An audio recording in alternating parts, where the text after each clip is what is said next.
Welcome, everyone, to the Manage to Win podcast. This is episode 11. Today, we have Ron Price of Price Associates. He's an author, a speaker, a consultant. Seems like a really sharp guy. Ron, thanks so much for joining us. It's great to be with you, Jeff. I've been looking forward to this. Ron, how did you get started as a consultant? Well, first I had to be born. That happened actually 65 years ago. Okay. And actually, my dad was an entrepreneur. He passed away this last August. And so it causes me to reflect a lot about the kind of impact that he's had in my life. But I ended up in business with him as a young man and really learned business through our partnership together. We had both wonderful and terrible times because he gave me phenomenal opportunities, but I was in my 20s, so I thought that I knew everything. And I met my first consultant during that. He wanted us to apply for a small business administration loan. And we went to a company that now I think is emerged into Deloitte, but back then it was called Touche Ross. And they walked me through what you had to do to get a small business administration loan. That was my first experience with consultants. And to make that long story short, eventually I went through a period doing full-time church work. And then I went to work for a company that was selling nutritional products internationally. And they were going through a big growth spurt. And I had the opportunity of leading the company through that period for about 11 years. And I knew I needed outside voices. So I would look at coaches, I would look at consultants. I remember once I hired a coach for 18 months, and about 12 months in, I never met him face to face. It was always over the phone. About 12 months in, I was on the phone with him, and I realized he didn't know who I was. 12 months after he started coaching me. And one of the problems or frustrations I had while I was the president of this international company is I would look for coaches or consultants, and I never got what I was looking for. They would come in with sort of their signature thing that they wanted to do, or they wanted to talk to me about what they wanted me to learn, and they didn't do a good job of pulling out of me what I felt I needed. So I retired from that company in 2000, and after goofing off for a while and fixing my slice, but not fixing my golf game, I said, the thing I really love is working with leaders. And so we started Price Associates in 2004. I thought initially I was just going to do some executive coaching, but it has grown into everything that has to do with leadership. And really what we want to do is we want to help, we want to help grow great leaders. Wow. Well, I can definitely empathize with as a son working with his father and sometimes feeling like I know everything. And then my father has to take me down a peg. But we've had a good relationship. You've really been through the gauntlet. So I imagine that really helps in your consulting. You've been in a lot of different positions, right? Yeah, I think it has helped a lot. In a way, it hurts because I'm so much of a generalist. Mm. And as my consulting career has grown, I've had to narrow it down more and more and more over time to the things that I'm the most passionate about. Because I tend to have a shiny object disease where anytime anybody needs something, I want to help them. And I've had to learn how to say, no, there's some things that I can help you with and other things, even though I could, I'm not going to. I'm going to direct you to somebody else. That must help you focus on your passions. It does. And what's funny, Jeff, is that I've been around leadership and leadership concepts really virtually my whole career. But I always thought of it as a pragmatic, functional thing, not so much at a philosophical or more intrinsic level. And several years ago, as I started to migrate more and more toward helping grow great leaders, I was resistant because there's so many people out there who say that they're leadership development people or that they're leadership thought leaders, and there's so many books out there. I thought, man, the one thing I don't want to be is me too. And is there anything I have to contribute that hasn't already been done 100 times? So I fought it for a long time, and I eventually got to the point where I said, I don't have any choice. This is what I'm supposed to do. And so I've sort of given up that I'm not afraid of being me too, because I'm kind of weird enough that there's nobody else like me. That sounds like an asset. Sometimes people refer to it as shortened version of that word, but yeah, you're right. Well, I don't want to take up all the questions. Dad, did you want to add something? Well, I'm curious, Ron, you mentioned that you had to narrow yourself to your passions. What are those key passions, and what do you have for our audience here that you want to share with them to help them learn something? So, David, it's been, I think I'd say it's been a journey for me to get there. And it's really boiled down to the way I think about, we ultimately measure leaders based on some balance between the results they get and the relationships that they build. And some leaders are all focused on results, and we applaud them for that. But when you really dig deep, you find out their relationships are a mess. And other people, other leaders, we don't usually hear about them so much because they're really focused on the relationships, but their results are not that very noteworthy. And I think that great leaders figure out a way to do both. You don't really see them as competing against each other. You look for the synergy between them. And that's the thing I'm focused on. So I still pull a lot of different tools in. We do a lot of work in strategy. We do a lot of executive coaching. We help them making better hiring decisions. We do a whole bunch of stuff, but it's all organized around this idea of building great leaders who find balance between results and relationships. Well, that's awesome. So what's typically the tipping point that motivates someone to engage with you? Pain. and I say that because I really believe that one part of the way we're made, almost all of our growth comes on the edge of discomfort. So interesting thing happened after I retired from that company, David. A fellow who, I don't know if you ever met, his name was David Medford. He was an expert in something called formal axiology. And I met him at a conference and I said, man, I need to learn from this guy. And I hired him to coach me and to teach me a lot of what he understood about human beings and how to work with leaders. And for 5 years, we were on the phone every Saturday morning for anywhere from 1 to 2 hours. Wow. And at the beginning of our coaching relationship, he gave me a psychometric that looked at how I saw myself. It looked at what my sense of self was and how I saw my roles and what I saw about my future. He wanted to do a diagnostic to get an idea of who he was working with. And his comment at the end of it was, you know, Ron, the impression I get from the way that you completed this assessment is that you sort of feel like you've been to the mountaintop, that you've arrived. I guess that's a nice way of saying you're narcissistic. I don't know. But I said, you know, you're right. Not a full-blown narcissist. Well, I said, you're right, David. I never thought I'd get a chance to run an international company, and I got to take them through the greatest growth period of their history. And I'm just so grateful for the things I got to be a part of and the people I got to meet and work with. If nothing ever happened more in my career, I could say I'm content.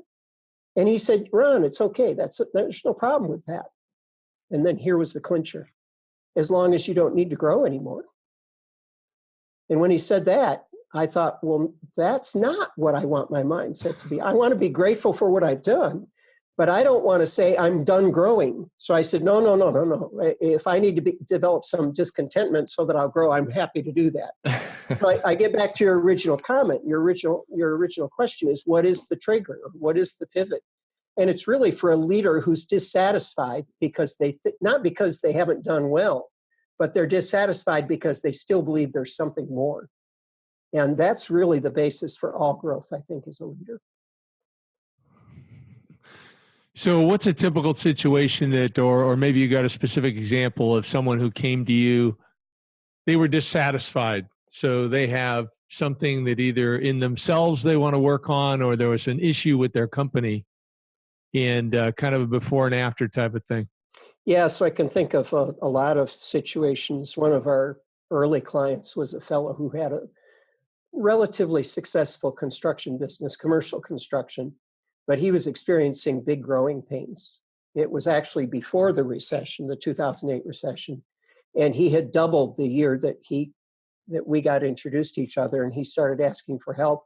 And his pipeline showed that he was going to triple in size the next year. So he's going to double and then triple. And that was creating all kinds of fault lines in his systems, his structure, his people. And a lot of times entrepreneurs don't really think about structurally building a leadership team. They're just trying to get the job done. They're just trying to satisfy a customer and get their bills paid and get their receivables collected, things like that. So he said, I know that I'm in a different ballgame now. I got to start thinking differently. And so we started by thinking about what his job needed to be. Who did he need to be in the future? And then that led us to defining what kind of a leadership team he needed, not just so he could have a team and they could go out and do retreats or something, but because the company had gotten bigger than he could handle himself. So he really needed to think about bringing different kinds of leaders in who were each specialists in some different way that he wasn't, so that they would actually be better than him in those things. So we worked on building that team. We actually had a wonderful time together. As a part of that, we worked on process improvement. We did strategic planning and all kinds of stuff. And I coached him for a number of years. Well, then the recession hit, and he had really done a good job of building a large company. And the recession, commercial construction, it hit him very hard, and he dropped back to a third of the size he was before the recession. But I admired this guy's tenacity and his never say never. And he had developed great strategy skills. He had a great team.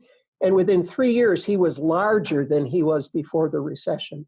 Yeah. And, of course, you could say, wow, Ron, how much credit do you take? Well, the reality is, I think if I'm exaggerating, I might take 10% credit, because 90% of that is who he was and how he continued to grow. I like to say, I think I'm somewhere in the front 10%. At least I get to light the fuse that makes everything work. But really, he gets all the credit. And honestly, I mean that sincerely. It was his leadership that caused them to be successful, even against those odds.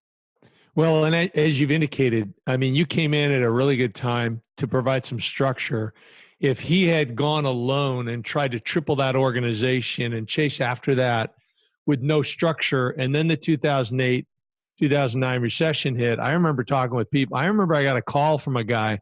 I was selling a used pickup truck that I had, and he told me, he said, hey, we were building, multi-million-dollar homes in Silicon Valley. We had a booming business.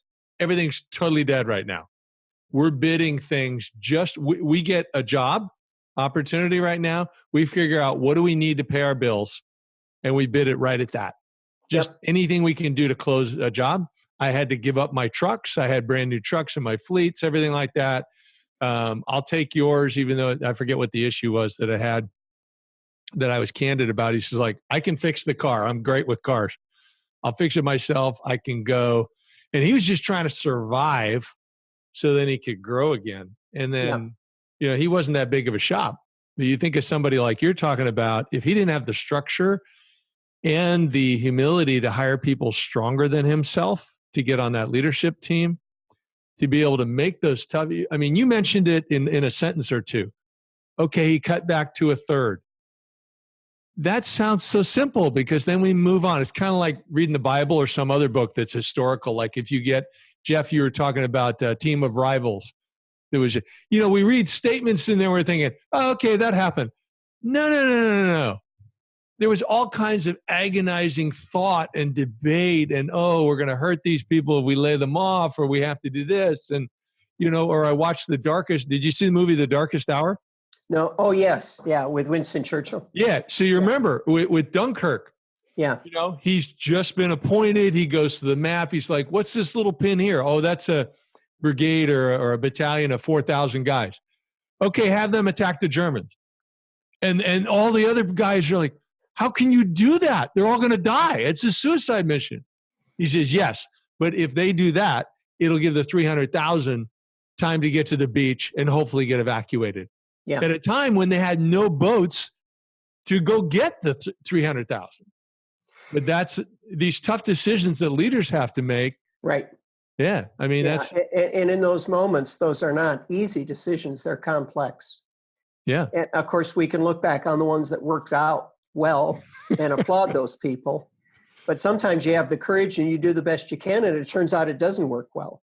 Yep. And you've got to figure out how you're going to work your way through that anyway. Yeah. So you mentioned, getting this other group of leaders, people that were strong. You defined the leader's role. And it's interesting to me I get clients who really have difficulty doing that. And you had alluded to it earlier. You said that with yourself, you suffer from shiny object syndrome. And I remember hearing Pat Lencioni speak one time, which was really enjoyable in person. But he talked about how he has trouble focusing. And he's talking, I have trouble focusing. Oh, look, a butterfly. Just as a joke. He's in an auditorium. It was so funny. But this concept of what are the big struggles there, either for yourself or for one of these leaders you've worked with, where you really have to pare it back? And maybe you've seen the book, The One Thing, where he really emphasizes that. Right. I mean, that's a difficult process. It is. And I, first of all, am hesitant to think that there's one formula that works for everybody. I think something I've come to appreciate more and more as I've gotten older is the uniqueness of each person's experience, the uniqueness of their journey, and their opportunities. So part of what I'm always looking for is, can I understand what's unique about this person, what's unique about their journey? It's not my job to be the answer man. It's my job to come alongside and support them. Sometimes that means giving them resources that are new for them. Sometimes it means teaching them something that I learned that might be helpful for them. But it always has to be in the context of their unique journey. And I think probably one of the most important things I've learned as a consultant is to withhold judgment. And I don't mean just to withhold judgment verbally. I mean to quit judging, to quit thinking that I always know. And to appreciate the mystery, the beauty, the complexity of a human being, and how I can help come along and just give them some tools, give them support so that they can find their pathway and be the best version of themselves. And, David, part of what's helped me with I really have to say, is my kids. We've got 5 boys and a girl, and they're all grown up. They've all taken a little bit different paths. And I don't know. First of all, I don't know if I ever had a path in mind for any of them. That's probably one of the best parts of parenting I did, was not to give them a plan. Yeah. But it's to not think that somehow they have to walk in my shadow, or that they need to do it the way I would do it, or even believe the way that I would believe about it. But to appreciate the miracle of them being a unique human being and coming. And that's probably one of the things that's helped me with executives as well, because I learned it with my kids. And of course, it's a totally different dynamic with your kids, especially with 5 boys. They all had their share of testosterone. And they've all moved. Well, we've got one that's still in his 20s. The rest are all older. So they've all gone through that decade or two where their primary mission in life is to fix their dad. Just like I tried to fix my dad. Are you over that yet, Jeff? I don't know. No. I think you're still working on it. Yeah. But, there's so much of that teaches you about how you can be a good consultant and how you can work well with leaders. So I'm not saying that I'm mamby-pamby or that I never give them strong words, but it's the context in which I deliver those things, a context of respect and humility. One of the things that always bothered me when I was hiring consultants as an executive was the sort of, they were convinced they were a subject matter expert and that was their value, and that I needed to appreciate that. You could say ego, but that, I don't want to be that. I want to be somebody who says, you're the one who's in charge. You're probably more important than me. So how can I help you out? So I'm kind of curious, this thing about not judging quickly. I don't know. I don't read the news often. Somebody directed me to this story, but a couple of weeks ago, an Amazon driver pulled into a parking space. It was a handicapped space. Started chatting with another Amazon driver. A guy pulled up who had a handicapped, 65-year-old guy who had a handicapped placard. Took a photo of the Amazon guy parked in the handicapped spot. Then started, hassling him about it, getting mad at him. And the Amazon guy came back. They got in an argument. The 65-year-old guy punched him. They got into a tussle on the ground. When they're in a tussle on the ground, the Amazon driver notices that this guy has a gun in his belt. So he gets up and he runs. And this 65-year-old guy gets up and shoots him in the back. And at the moment, he's paralyzed from the waist down. And unfortunately, it's also the 65-year-old guy is white and the Amazon driver's black. complicates it further. But it's just like that guy came up to that parking space and immediately started doing judgment, you know, and let it just get out of control, just nutso. And we don't have to dwell on the story, but that's one of the things I find is difficult to teach leaders is how do you slow it down? Instead of instantly based on some partial facts and then assumptions, man, you think you got the answer and boom, you're laying out judgment or decision. What type of habits are you working with leaders that, okay, when you think that's happening, slow it down, think it through, ask questions, whatever. Is that what you're working with them on? Because it sounds like what you're demonstrating. Yeah, well, first of all, I assume that it's happening because it's part of the human condition. It's part of how we survive is by making judgments. So this is really a part of the model that Daniel Goleman created around emotional intelligence. And one of the internal components, or what he referred to as one of the intrapersonal skills in EQ, is self-regulation. We define it as the ability to suspend judgment and to direct or redirect or to properly manage negative impulses, moods, or attitudes. And we do it in different ways. Some of us are pretty extroverted in the way that we demonstrate this lack of self-regulation. Some of us, it's going on the inside, but we don't express it as much. Another thing I believe from the work I've done is that we all have, Stephen Covey in his book, The 7 Habits of Highly Effective People, said that we all have this space between stimulus and response. And that really character or leadership is how we manage that space. Are we going to respond based on our emotions, or are we going to respond based on our values? One of the things I've discovered that's given me a great appreciation for some leaders, we don't all have the same space. Some of us, it's this much space. There's no space at all, and it's an immediate response. And those folks have to work extra hard at slowing that process down so that they don't step in it too many times. Some of us have got so much space that I can't keep it on the video screen. We've got this huge space where we wait and wait and wait and wait and wait. And some of those folks need to learn how to close it, because that's not good leadership either. The real key, the real test of leadership is to understand how much space should I create for this circumstance? And then how am I going to manage that space once I've created it? That means that it's different for different situations. Like you see somebody who's pulling a gun, I don't think you should stop and think about it for a while. I don't think you should be trying to self-regulate. I think you should be figuring out how to save yourself. Yeah. But most of what we run into, most of the time, we have a tendency to get to judgment too soon when we don't have enough data. We don't have enough understanding or awareness to make the best judgment about what's going on. So I'm not against making judgment. What I'm against is making bad judgments. One of my mentors was Charlie Tremendous Jones. Did you ever run into him, David?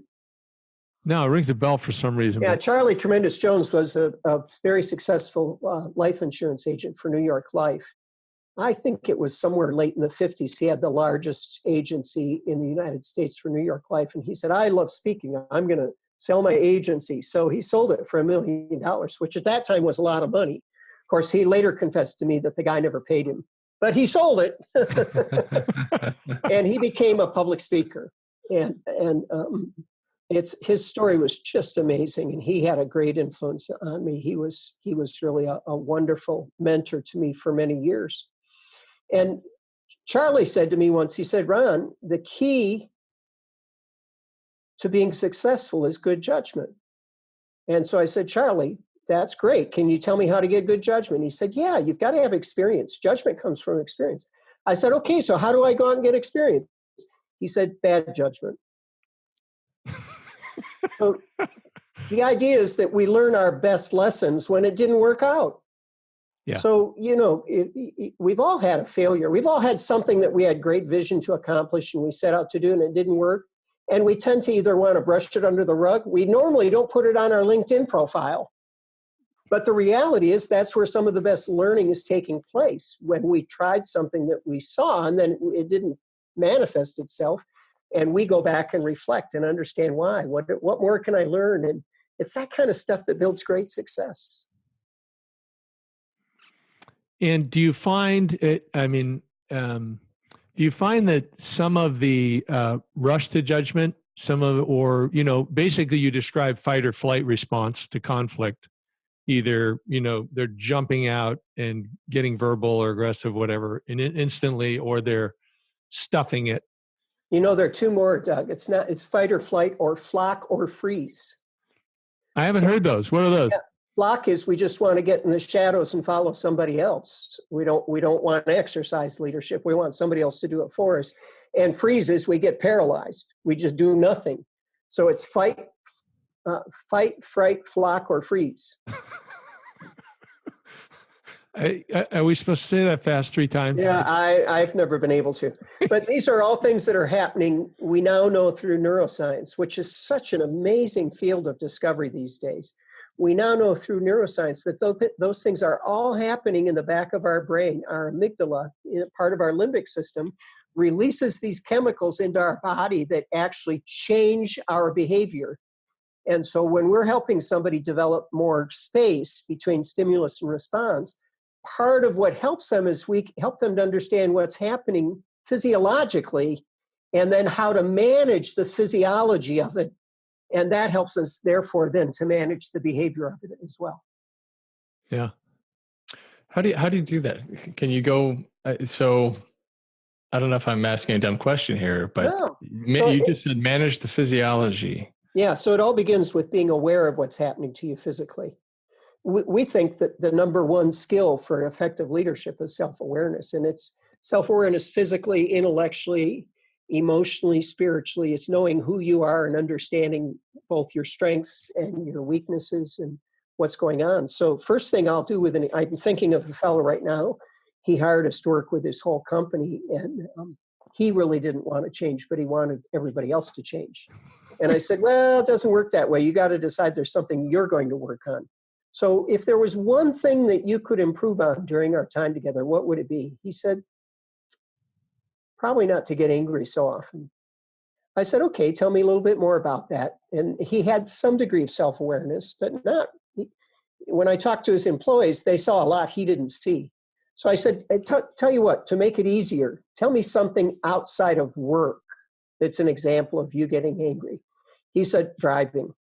I said, okay, what is that? He said, yeah, I honk my horn a lot. And I said, are you honking it because you love people and you want to say, honk if you love Jesus kind of a bumper sticker? He said, no, it's because I'm angry at them. And I said, why are you angry at them? Because they're stupid. And then he went on to tell me a couple of examples of people that were in the left turn lane and they let the light turn red and they never turned, or people who were going too slow. And I said, well, why are they stupid? Because what are they doing? I said, do you really think you understand their story? Doesn't matter. I know they're stupid. So I said, okay, we're going to work on self-awareness. So I said, first, what I'd like you to do, we're going to measure the easiest thing we can measure. How many times would you say that you honk your horn in 1 week? He said 100 times. Whoa. Yeah, especially because I knew he lived in a town of 8,000 people. He's that guy. Yeah. So I said, okay, all I want you to do is start counting how many times you honk your horn. And when we talk next week, I want you to tell me how many times you honk your horn. So he did that. He'd say, it's like a chicken scratch every time he honked. Of course, it makes him think about, now he's got to think about the choice a little bit more because he knows he's counting it. So a month later, I asked him, okay, how many times did you honk your horn last week? 3 times. So with one thing that we measured, in a month, he went from 100 to 3. Now, he didn't stay there. He backslid later. That's one of the things I accept with all leaders is that change is not easy. When it's changing me, it's not going to be easy. So I have to be patient with them and understand that it's going to be sort of like the stock market. It'll be hopefully going up over time, and then we may have a recession, and then it might go up again over time. So then I started talking to him about, so how do you feel physically when you're honking your horn? Help me understand, does your temperature go up? Do you get sweaty hands? Do you get something in your stomach? And so we started to identify the physiological symptoms that were a result of that hormone being released into his system. So we were working on self-awareness because we believe that self-awareness is the foundation for change. Then we said, what could we do to make you a little bit better, a little bit better, a little bit? And eventually we brought this into work, and we got other people involved in the conversation where we asked them if they would give him feedback. And then we created a little signal that when he began to feel his temperature rising, it might be in the pit of his stomach, it might be his hands, it might be feeling his face get warm, but it might be that he could feel his heartbeat go up. But those are all physiological things that you can objectively observe, that as you develop the ability to recognize and observe those things, then you learn it's time for me to disconnect from this situation or it's going to go bad. So that's one example of how we do it, Jeff. Yeah, that's a great example. Thanks for sharing. It sounds, so just so I understand it correctly, I want to repeat a little bit of that back to you. In helping leaders change in your consulting and coaching, you help them focus on self-awareness.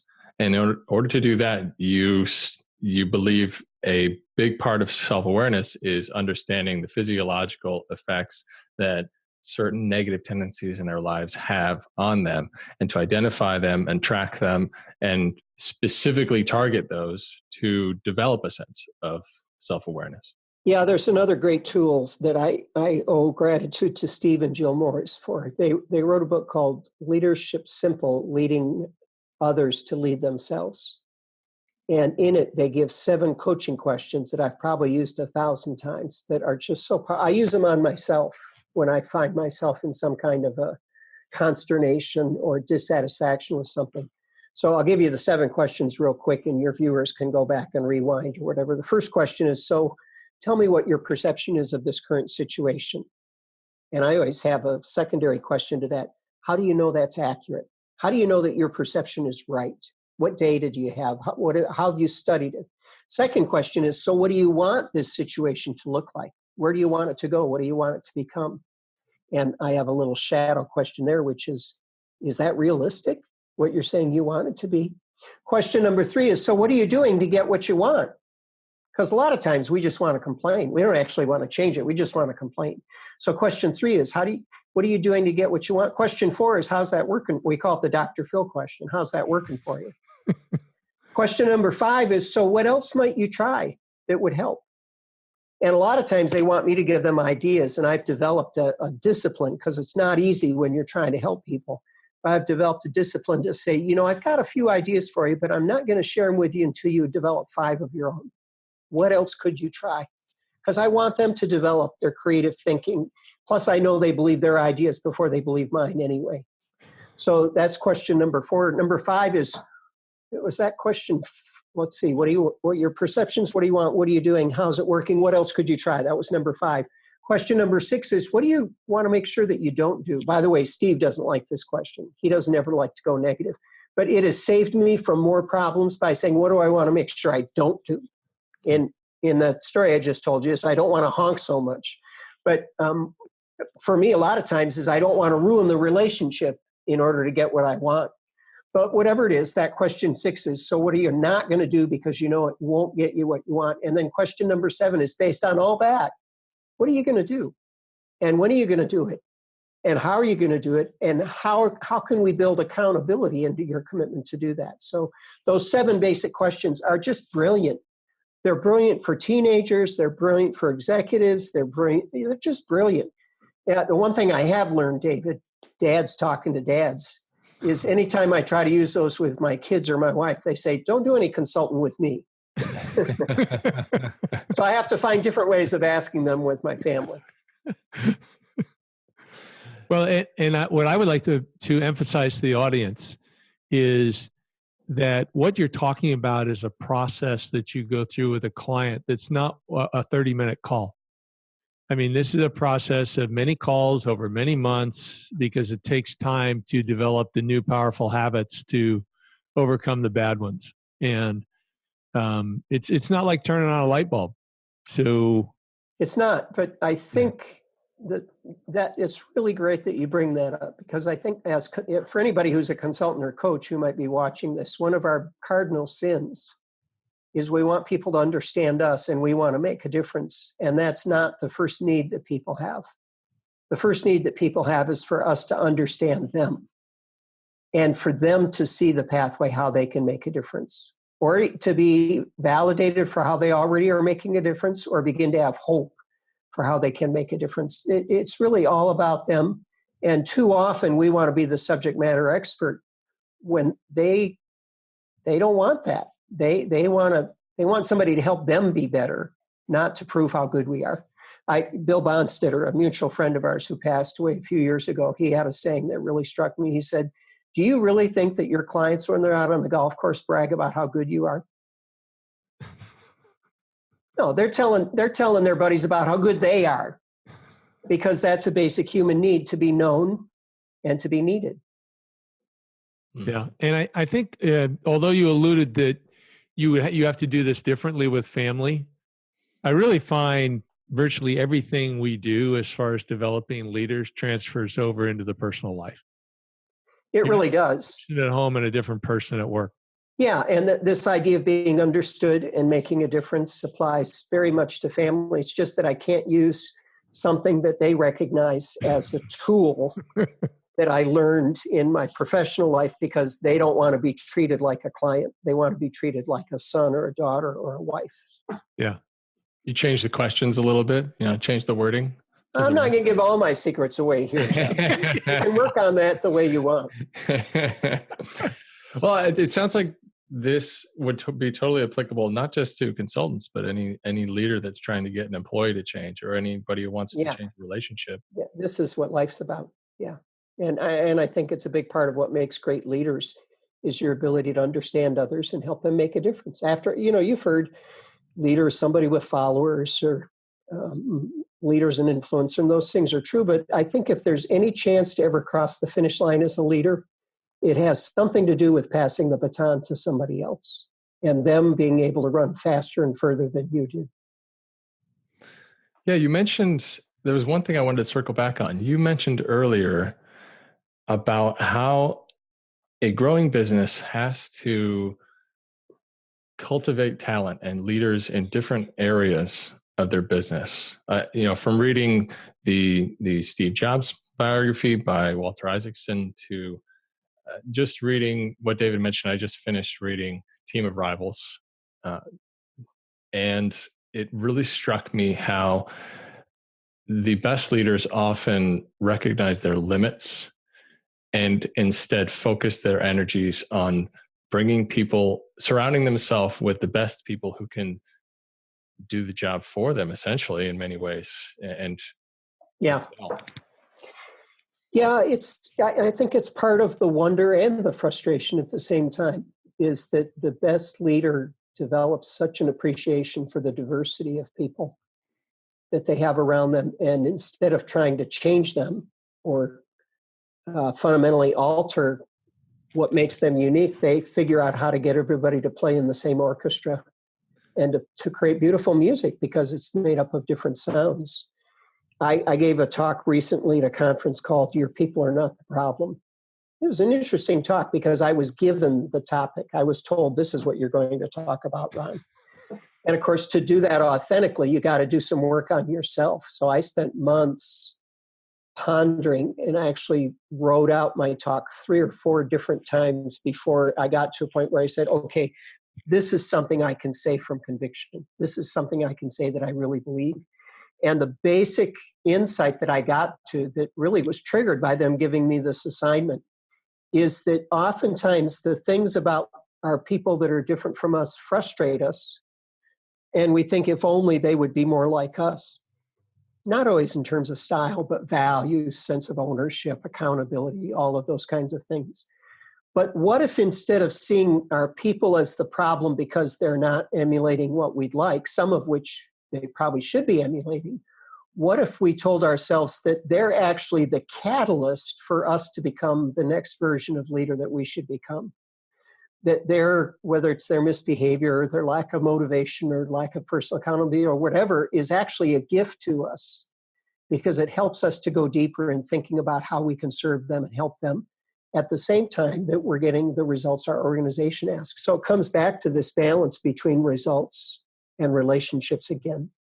And I really came away from that talk with a fresh appreciation for what a benefit people are to us with all of their messiness, with everything that they bring to the table, because they're helping us become better people and better leaders and better performers when we view it through that lens. So I have a question for you along those lines, maybe a little bit of a rabbit trail. But so we've got people now, very fragmented society. People have different sets of values, different deep beliefs. Well, they may not be deep, but they've adopted them.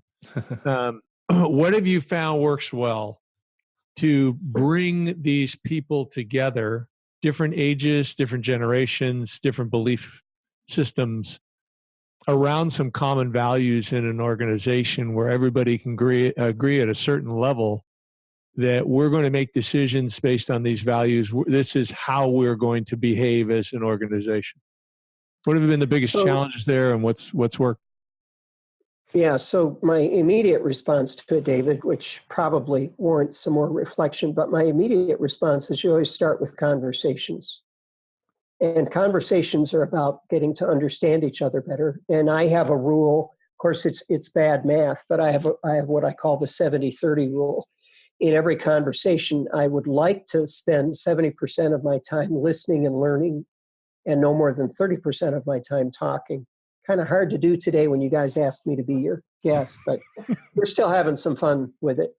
So it begins with conversation. Sometimes conversation only leads to understanding and nothing more. Sometimes you can't get any further than that.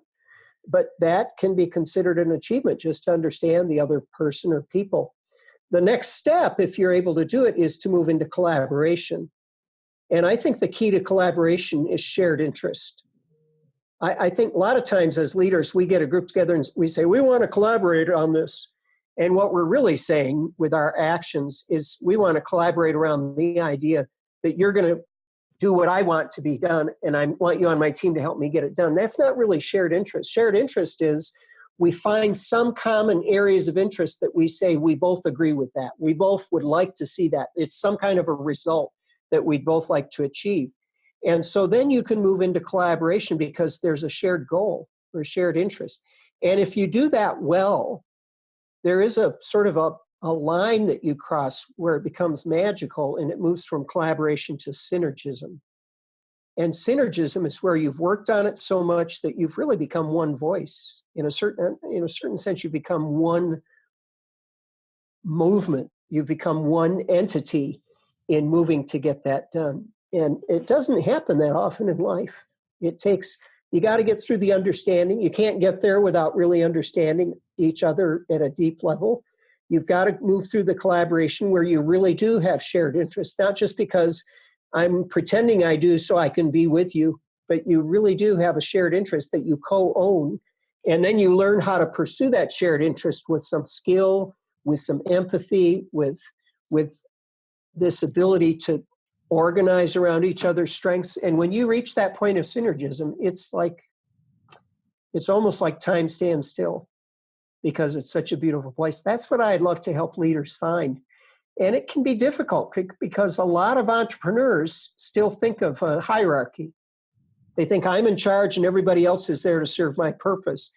And I'm not saying that disappears. I'm saying that what happens is you transcend that hierarchy. You go beyond it to a bigger, a deeper, a richer reality of what it means to work together as a true synergistic team. That's a wonderful place to get to, and I treasure those times when I've been able to experience it. Yeah, and go ahead, Jeff. I was going to go back, Ron. I was curious. You mentioned you worked with your dad, and was it his consulting firm? No. This is going to take you by surprise, Jeff. We were truck tire retreaders. All right. Yeah, my dad bought a franchise in 1953, the year that I was born, to retread truck tires. And he'd had a few ups and downs in business already. And I started working with him. I remember I was 12 years old, and it was my job to air up the truck tire tubes, and if there was a hole, to repair them. and I got paid $0.25 for every tube that would hold air. Sometimes I got tired and just stacked a bunch of tubes up and took a nap because I was in a part of the building and nobody else saw me.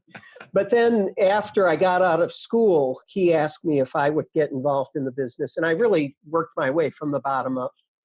I worked under other people, and eventually he and I opened 2 more franchises that we co-owned, and then we consolidated everything. And that was my one and only experience as a CFO, which probably tells you that that wasn't what I was intended for, was to be a CFO. But we had a lot of fun, and I went to business school during that time. And we had a lot of great conversations about strategy and people. I had no idea until later in life how much he had shaped my values and how much my view of leadership was created by the way he treated me and the way I watched him treat other people. Was he a good leader? He was a great leader. Yeah. He had a failure in his life. When I was 10 years old, my folks split up, and my mom was a preacher's kid. This was 1963. 1963, if you're a preacher's kid and you just get a divorce, it doesn't get much worse than that. I remember at that time, I was in the 5th grade, and I was the only kid in my class that was from a broken family. And I recently asked a group of people, how many of you come from a broken family? It was 23 people in the room, and I think 20 of them raised their hands. So we live in a different society today, a different time in our experience. But he broke up, he divorced my mom because he'd fallen in love with another woman in the church choir. Wow. Who sat 2 seats down from my mom. So this was just horrible for my mom. We were on food stamps for a month, and then she went out and got a minimum wage job as a secretary at Farm Bureau. And she would come home, and I'd hear her in the bedroom sobbing and begging God to take her life. And it didn't sound like a spiritual prayer. It sounded suicidal. And then, she'd get up and make dinner. So I'm 10 years old seeing all this happen because my dad left. But, through all that, my dad never quit loving me. And so it's a fascinating story because he later recognized that though, in fact, he had fallen in love with another woman, that he had broken his commitment to my mom and that was wrong. She passed away in 96, but 3 months before she passed away, he went and asked for her forgiveness. And she gave it to him and hugged him. And he told me that was one of the 2 most important experiences of his life. And I'd say he ended up married to that second woman for 50 years. He inherited 6 stepchildren, and he was faithful to them like they were his own kids. And he walked them through all of the trials and tribulations they went through. He was faithful to her as a wife. I really told him, and I've told other people, that he's the best example on the earth that I've ever seen of a faithful husband and a loving father. But it was the second time around. And that experience was a hard thing for him and for us to go through. But fundamentally, it didn't change who he was as a human being. And so you ask, he's a good leader. He just passed away in August, so I still get teary-eyed sometimes. He was a great leader. I can only hope that my kids would think about me someday the way that I think about him. That's awesome. I'm sure they'll think of you fondly, at the very least. Well, once those testosterone levels go down a little bit. Give it another 20 years. I'm just kidding. I'm really kidding, and really have great relationships with all of them. And I get so much joy from watching what they're doing with their lives. And David, as a parent, what we care most about is that they have strong values and that they stay true to those values. That's really what matters the most, because how they treat others is always much more important than what they achieve. Yeah. So we've talked about how a leader can be more self-aware, and we've talked about some examples of leaders. In that story of your past, Ron, do you think that working with your dad was really helpful? Because, forgive me, there's this concept that I've come across that there's an osmosis that happens between people when they hang out, especially between fathers and sons, mentors and mentees. Do you think there was a lot of, it sounds like a lot of that translated between you and your dad, and that was a blessing? Yeah, and it's more than a theory now, Jeff. Neuroscience has proven to us. Of course, when it's a blood relative, part of it is in the DNA. we still don't understand how that DNA is transferred, but in terms of behavioral traits and things, but we know that there's some portion of it. The current belief in neuroscience is that about 50% of who we become as a person is based on our genetics. The other 50% is a result of the experiences that we have, and that's very osmotic, if that's the right word to use.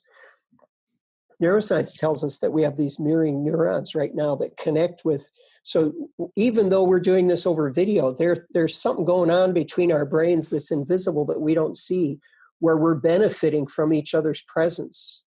And it has an impact that oftentimes is invisible to us, but that doesn't make it any less real. So there's no question that I think who you hang out with has a big impact on who you become. Yeah. Well, Dad, do you have any further questions? No. I mean, it depends how long you want to go. I had, there were a lot of potential areas to go into. And I think that I would ask one question, because you talked about what is leadership, in our conversations, Ron, and you talked about one aspect to look at that is character, expertise, and positional. I'm wondering on the character side. So you're a leader. You've got somebody on your team who is not demonstrating good character. Is that something that you can teach that person, or is that something that just can't be done and you need to sever ties? Yeah, I think it's 50-50 again. And I 50% of it is probably inbred, and you're not going to be able to make big changes. 50% of it, you really can help somebody think differently and therefore behave differently. But it all goes back to whether they want to, what their motivation is, and whether they're patient to take a real journey. In one of the books that I co-authored with a woman, Stacey Ennis, that came out in September of 2018, the book's called Growing Influence, a story of how to lead with character, expertise, and impact. And for many years, I had been working with this concept of how do you build character, how do you create it? And I tend to be somebody who loves to deconstruct things and then create a practical pathway for people. It's just part of the way my brain works. So I've been trying to deconstruct what character is, and then how do you create it for many years. And absolutely, I think that, matter of fact, I think if you're not building character, you're in trouble. Now, there are early lessons that you get in life from your parents or a sibling or something like that, but you're not done once you become an adult. You're building it day after day after day. And of course, if you're foolish, you can lose a big part of your reputation quickly. Here's why I'd like to distinguish between character and reputation. I've got a friend who, not a really close friend, but he ran a property management business. And during the recession, he was robbing Peter to pay Paul. He was moving rent monies that were coming in for one property to pay other bills, and he got caught, and he went to jail for it. And some people would say, see, that guy proved he had no character. And I'm saying, no, he proved that he was sloppy and that he didn't do the right thing in that instance. But I'm not going to disqualify him from all of life just because of that. And he served his time and he's out of jail now. But from a reputation point, he's got that stigma for the rest of his life. He'll never get away from it. But from a character point, which the most important person to convince about character is you, is not anybody else. And I boil down, I think it's probably not complete, but I boil down character as how you answer two questions and then how you behave. The first question is, what values do I choose for how I govern my own behavior? And the second question is, what values do I choose for how I relate to other people? So we write about this extensively in Growing Influence, which, by the way, is a Patrick Lencioni style business fable. But for me, I've got 7 values that I look at every week, oftentimes every day, about how I'm going to govern my own behavior. These are things that I've decided I judge to determine whether I'm a person of character myself. And then I've got 7 values by which I choose to relate to other people. And I say, I'm going to measure my character against these things. And to the extent that other people identify with those values that I have, then they will either recognize or not recognize that character. But what other people think about me is not my character. That's my reputation. My character is what I think about me and how true I am to my values. And David, I'll tell you, those values that I have aren't there because they're easy. And they're not there because I never fail. They're there because they're what I believe will ultimately be the best version of myself. And I believe any leader that's not working on character all the time is taking a huge risk that's not worth taking. Yeah. And you bring that up with your example that, the person got tempted and, wasn't focused on the character thing, went into a gray area, or, went into something that was actually wrong, totally wrong. You did time for it. Yep. And didn't have time to recover. That's probably how Bernie Madoff started. Started small, started as a group. And so when you start opening that up, it's tough to come back. Yeah. The worst thing that can happen is that you get away with it. Yeah. Because then you go worse. Yep. Yeah. I had one client years ago and he had a trusted office manager. Worked with him for years and years. And then she started embezzling and it started small. And then it reached the stage where she was ordering furniture on the company credit card and having it shipped to her house, which she later claimed was totally okay, as the police were arresting her. Well, it's one of the problems is that our mind can deceive us and we can rationalize things. And something that years ago we would have absolutely said that's wrong, it's inappropriate. All of a sudden we've come up with why we think it's okay. And that happens over and over and over again. This is why I think character is so important to constantly be working on. Every week we should be adding something to our character. Yeah, and often it is, it's in how we treat others. It may not, we're talking about embezzlement or we're talking about stealing or cooking the books or whatever, but a lot of times it's just, are we treating people the way we really want to treat them based on our character, based on our values? So we have that connection. We had Michael Stallard on here, and we have the relationship that you brought up. That's really what lasts after us. I think that legacy, is a lot relationship. Yeah. And the reason, when I define character, the reason I begin with the values by which you choose to govern yourself is that I don't know that you can treat other people the right way in every situation if you haven't cared for yourself first. So for me, it starts with personal accountability. That's my first value. And the term means nothing. What matters is how do you define it? What does that mean for you? So I've developed my own definition of what personal accountability means to me. I don't want it just to be, if it's up to me. I want it to be something much richer and broader than that. So you get that done where you have created a strong foundation of how you're going to treat yourself. That's now the basis for which you can develop your values around how you're going to treat other people. And those values have saved me more times because I'm aware of them. It's intentional. It's a focus that I come back to over and over again. And then I face these temptations or these situations and the values talk to me. They speak to me and remind me what I said I was going to stand for. So people who don't do that work, I feel bad for them because they can never be the best version of themselves without doing that work. Well, that was my last question, Jeff. Did you want to add anything? And I could take this another 20 minutes, but I know you want to keep this podcast within a certain time limit. Oh, I think it's been great. I think we can always have Ron back if you're willing, and really appreciate everything you've shared with us today. It's been great to be with both of you. Yeah, it's been wonderful, Ron. Thanks so much.